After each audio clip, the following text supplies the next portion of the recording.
let's congratulate the mother of our pambansang kamao. Ang totoong pambansang kamao. OMG!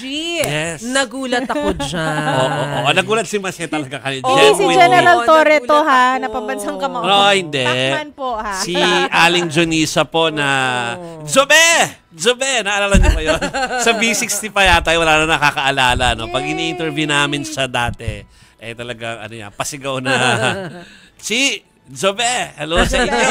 Yeah, sa po ay, nakalagay sa headline ng Philippine Star Life Edition? Yan, Jonisha Pacquiao ready to marry longtime boyfriend Mike Yamson. Tapos yung quote po, mayroon ng wedding ring. Galing kay Aling Jonisha ata to. Mayroon ng wedding ring.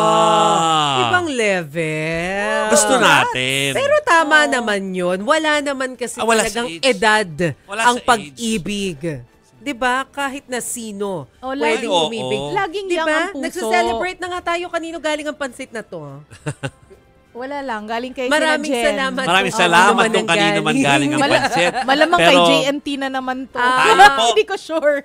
Ay, kay Carmi. Tayo po ay May thank you sila. Salamat, Carmi. maligaya para kay Aling Jonisha Pacquiao. Yay, Correct. congrats po. Pero malaki yung age gap nila ha. Parang 48 years old Correct. lang yung Oo. si Mike Yamson. Alam mo, lagi ko silang napapanood sa social media kasi mahilig Yes. mag-post itong si Mike Yamson. 76 So, si doon ko siya- Aling Jonisha. Oo, doon ko siya nakikita na inaalagaan niya si Mami D. Oh, talaga naman yung sabi Alam mo, ni natuwa Mami ako D kasi eh. ngayon nakikita ko si Aling Jonisha. Oh. Parang nagkalaman. Ay, oo nga. Hindi siya yung parang nung Hindi mga times hagardo. na Oo. madalas siya sumama sa Las Vegas. Medyo payat si Aling Jonisha. Nagkalaman siya. Ibig sabihin, inaalagaan talaga. Yun Yes. talaga yung sabi niya eh. As in, maalaga. Tapos pag mainit daw yung ulo niya, hindi siya sinasabayan ni Mike. And vice versa naman daw. Yeah. Tama Oo, naman. oo. Okay.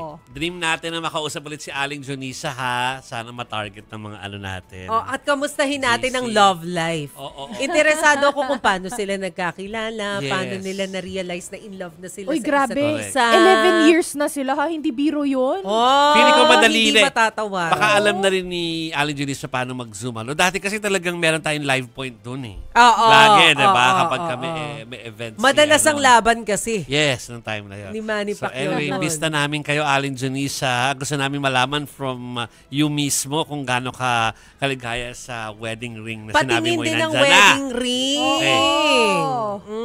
Okay. Nice. So, Congrats. nakapula pa. Yung pinili ng Philippine Star, pula talaga mga suot.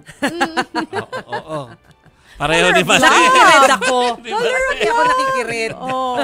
Nakikired. Yan. Okay, mga kapatid. So, hopefully makausap namin si Aling Jonisha very soon.